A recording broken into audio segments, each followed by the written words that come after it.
빈혈을 위해서는 철분제가 필요하고 마음을 위해서는 철분제가 없어야 되거든요.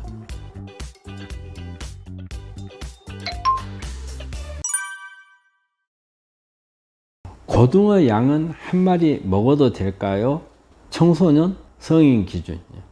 고등어 한 마리 정도는 먹어도 됩니다. 먹어도 되는데 얼마만큼 자주 먹느냐가 중요하겠죠. 제가 이제 권하는 것은 일주일에 한 두세 번 이 정도가 좋고, 우리 고등어에는 이게 30cm 이하 생선은 특히 이제 고등어 등푸른 생선이었기 때문에 여기에 오메가3가 이제 많이 있고 또 비타민 D도 많이 있거든요. 수명이 긴 생선을 피하는 원인 중에 하나가 이제 수은 같은 이런 이제 중금속이 많이 이제 중독이 돼 있는 경우가 많은데, 이렇게 고등어나 꽁치처럼 적은 생선은 그런 부분이 적어요. 그래서 하나 정도는 먹는 건 괜찮습니다. 간 경화도 있는 암 환자입니다. 이런 상태로 셀레늄이나 아연을 약으로 먹어도 되나요? 간 경화가 있어서 이제 간 기능은 이제 많이 떨어지죠. 간 경화가 있지만 우리가 간 기능 수치가 이제 어떻느냐에 따라서 좀 다르거든요. 그리고 이제 간 경화가 있으면서 신장 기능은 또 어떻게 됐는지 하고도 좀 차이가 나고요. 간 수치가 많이 올라가 있는 경우에는 우리가 이제 셀레늄이라든지 이제 아연이라든지 이런 부분들을 너무 과량으로 먹는 것은 도움이 되질 않는데, 특히 이제 아연 같은 경우는 신장 기능하고도 같이 맞춰 봐야 됩니다. 그래서 아연은 신장 기능이 안 좋은 분들은 아연은 좀 피하시는 게 낫거든요. 근데 간 기능 수치가 괜찮고, 즉 그 SGOT, SGPT라는 게 있어요. 이 부분이 괜찮고 신장 기능이 괜찮으면 셀레늄이나 아연은 어느 정도까지는 먹는 것은 괜찮습니다.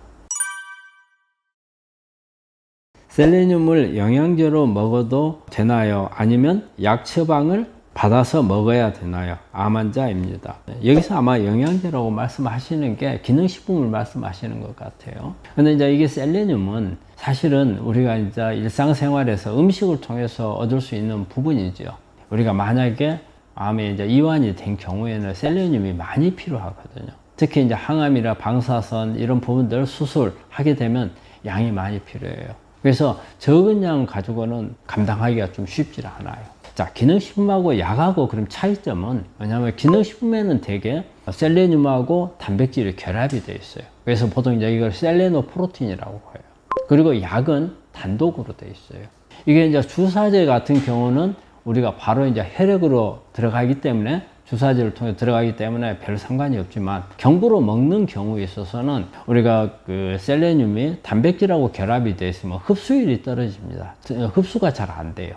대개 이제 저희들이 권하는 것은, 다른 미네랄은 대개 이제 뭐 경구용으로 뭐 기능식품이나 이런 부분에서 구분을 안 하는데, 셀레늄만큼은 저희가 아셀렌 나트륨, 즉 무기 셀레늄, 단백질이 떨어져 있어야 돼. 셀레늄 단독으로 돼 있는 걸 우리가 먹어야 된다고 생각을 하거든요. 그러려면 기능식품이나, 요즘에 기능식품에도 보면 아셀린 나트륨이 나오고는 있습니다. 근데 이런 부분들이 확인된 것 같으면 먹어도 되는데, 그렇지 않는 경우는 아셀린 나트륨인 셀레늄만 단독으로 있는 약으로 섭취하는 게 가장 효율적으로, 그리고 단시간에 많이 우리 혈중 농도를 높일 수 있는 부분이거든요. 그래서 만약에 우리 환자분이, 질문하시는 우리 환자분이 가지고 계신 그런 영양 보충제라면 거기에서 셀레늄이 아셀린 나트륨이라는 무기 셀레늄으로 돼 있는 건지 확인을 하셔서, 그런 부분이라면 괜찮은데, 그렇지 않는 경우 같으면 이렇게 무기 셀레늄이라고 돼 있는 그런 제품을 구하시거나 아니면 약으로 드시는 게 오히려 나을 겁니다. 암 환자의 벌꿀은 어때요?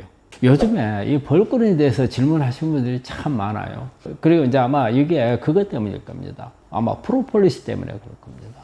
우리 프로폴리스하고 벌꿀은 다릅니다.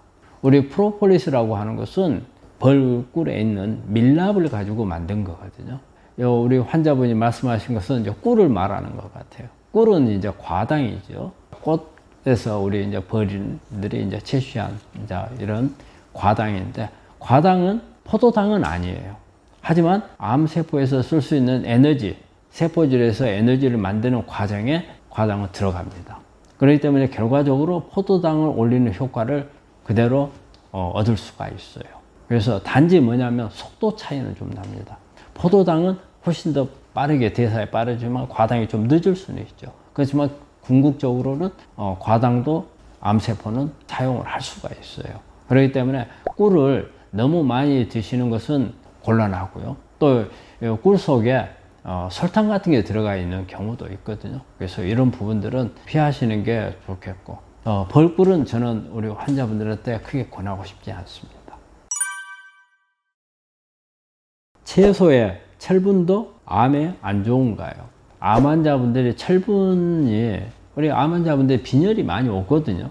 그러면 빈혈을 해결하기 위해서는 철분이 필요하고, 근데 암세포가 성장을 하기 위해서는 또 철분이 필요합니다. 그럼 이제 딜레마에 빠지는 거예요. 근데 이제 되게 우리 암세포가 왜 철분이 필요한가 우리가 보면은, 우리가 혈액 검사를 하면 페리친이라는 검사를 합니다. 그러면 페리친이 한마디로 철분을 보관하거나 아니면 철분을 운반하는 차 역할을 하거든요. 근데 되게 암이 빨리 성장을 하거나 그러면 우리가 페리친 수치가, 혈액 수치가 많이 올라가요. 그거는 암세포가 철분이 많이 필요하다는 의미를 갖고 있는 거거든요. 이제 철분제를 어떻게 할 거냐. 빈혈을 위해서는 철분제가 필요하고, 암을 위해서는 철분제가 없어야 되거든요. 대개 우리가 음식에 있는 채식에는 철분이 많이 포함이 되어 있죠. 시금치라든지 이런 부분들 많이 있잖아요. 거기에 있는 것까지 우리가 그리 할 수는 없어요. 그래서 우리가 환자들한테 철분제를 먹지 말라는 것은 특별하게 철분제로 만들어져 있는 보충제라든지 약을 말하는 겁니다. 그래서 이 과량으로 들어갔을 경우에 암이 성장할 때 이 철분을 많이 가져가요.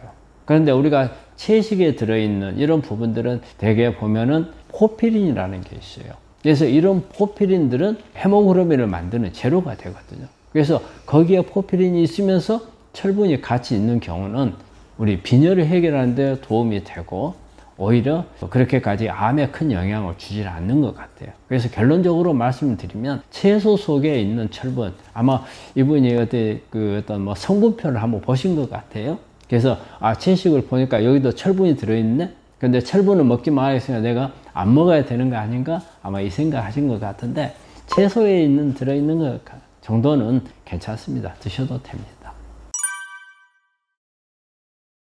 오늘도 여러분들하고 이렇게 암을 치료하고 있는 과정에서 여러분들이 집안에서 또 일상생활에서 하는 부분들에 다뤄봤거든요.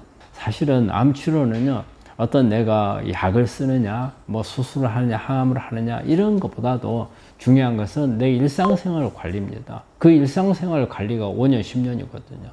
우리가 수술이나 항암, 방사선만 하면서 보내는 시간이 아니거든요.